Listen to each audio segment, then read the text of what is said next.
অসহনীয় তাপপ্রবাহের মধ্যেই কিছুটা সুখবর দিল আবহাওয়া অফিস। তারা বলছে মে মাসের শুরুতেই বৃষ্টি হতে পারে সারা দেশে, সম্ভাবনা রয়েছে কালবৈশাখী ঝড়েরও। তখন এই তাপপ্রবাহ কিছুটা কমে যাবে। এদিকে বাড়তে থাকা গরমে অতিষ্ঠ জনজীবন।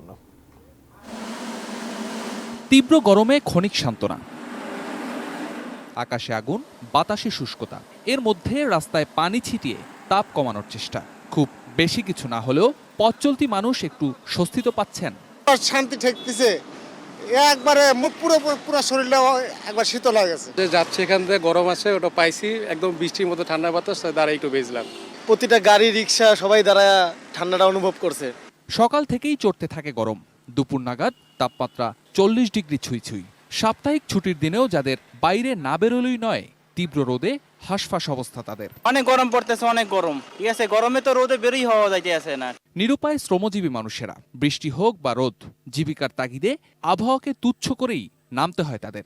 1 ঘন্টা গাড়ি চলাতে খুব 2 ঘন্টা রেস্ট করতে হচ্ছে, যে প্রচুর গরম। বসে বসে থাইছি, কাম হয় না, শরীর কুলোয় না, যাই করি তা খরচই করি ফেলা, শরবত মরফত এটা ওটা খাতে খাতে শেষ। সারাদিনেও টিভি আস্তে আস্তে কাজ করিয়াও মনে করেন যে 200-300 টাকা 400 টাকা কাজ করা যায়। তেমন একটা টিপও নাই, গরমের ভিতরে দাঁড়ায় রয়েছি একটা টিপের জন্য।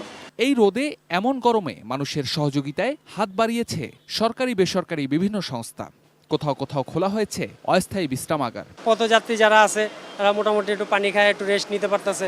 গরিবের জন্য, আমাদের জন্য এটা ভালো করছে, কারণ আমরা রোদে পুরি না, স্যালাইন পানি খালি একটু শরীরে ঠান্ডা থাকে।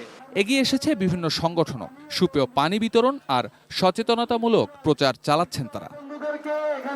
আবহাওয়া অধিদপ্তর বলছে আগামী মাসের শুরুতে বৃষ্টির সম্ভাবনা আছে, তবে হিট অ্যালার্ট বাড়তে পারে আরও এক দফা। 2 মে থেকেই দেশের বেশিরভাগ জায়গায় কালবৈশাখী ঝড়, সেই সাথে বৃষ্টি অথবা বজ্রসহ বৃষ্টিপাতের সম্ভাবনা রয়েছে। এই বৃষ্টিপাতের কারণে কিন্তু তাপমাত্রা কমে গিয়ে স্বস্তিকর অবস্থা ফিরে আসতে পারে। কোথাও কোথাও 2 থেকে 3 ডিগ্রি সেলসিয়াস বা আরও বেশি কমে যাওয়ার সম্ভাবনা রয়েছে। 72 ঘন্টার জন্য হিট অ্যালার্ট রয়েছে, সেটা আবার 28 এপ্রিল গিয়ে আবার বৃদ্ধি পাওয়ার সম্ভাবনা রয়েছে। এবং সেই 28 এপ্রিল পরে মে মাসে গিয়ে তাপমাত্রা যদি কমে যায়, তখন আমরা হয়তো হিট অ্যালার্টটা ক্লোজ করার সম্ভাবনা রয়েছে। শফিকুল হক, এটিএন নিউজ, ঢাকা।